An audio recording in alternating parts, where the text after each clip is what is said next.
Bathroom ventilation, let's talk about that for a second. Very important. When you take a hot shower, allow that humidity to build up. You really need to get it out of your bathroom. It'll do damage to your paint. It'll cause extra mildew in your room.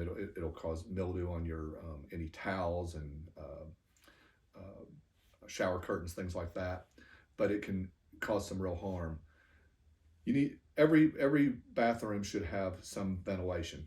In our case, in one of the bathrooms, it's a window. But if you have a fan, it needs to be working and it needs to be vented properly.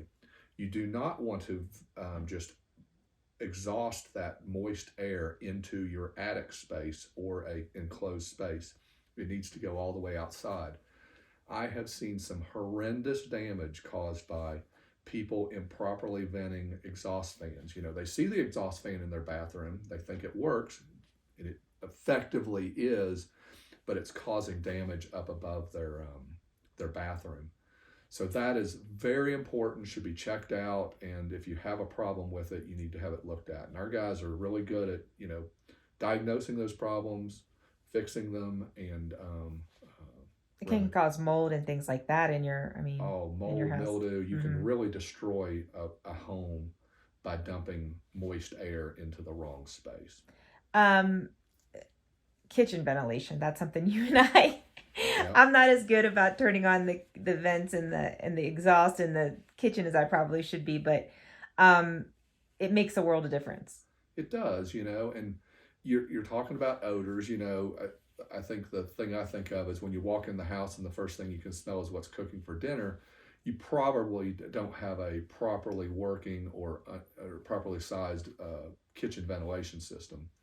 And it's doing some of the same things as the kitchen exhaust, but it's looking at odors, grease. There's some things that come off of cooking food that you need to contain, and temperature. How many people can relate to working in a hot kitchen? If you can pull a little of that heat off and exhaust it, again, very important that those are exhausted properly. In some ways, more so than kitchens or than bathrooms, but it's because we're always concerned with grease buildup in the flue, and it could catch on fire. That's much more of a commercial problem than a residential problem. But I would tell people, when you do have a kitchen exhaust system, check that little filter. It looks a little grimy and whatnot. Throw it in the dishwasher, degrease it a little bit, and put those little metal filters back in, and it'll make your system work better. But those need to go out through the roof or out the side of the house, and they need to be working properly. And I would encourage people, anytime you're cooking on the stove, go ahead and run that. You'll be happier.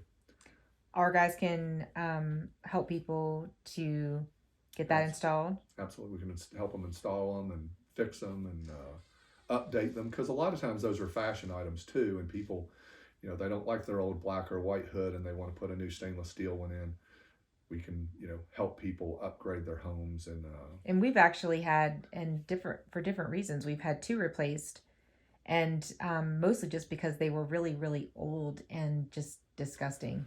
Well, the old ones are noisy. They don't have multiple speeds. A lot of people don't run their hood because it's so noisy. Mm-hmm. Well, if you have one with 3 speeds, suddenly you run it more because you can still talk in the kitchen, and and then the lighting is better too. And it's nice to have some good lighting over your stove. So they're easy to install, and lot of advantages to get. And they clean up your kitchen a lot. Getting a new hood is like a nice way to really clean up the kitchen. Absolutely. Okay, thanks.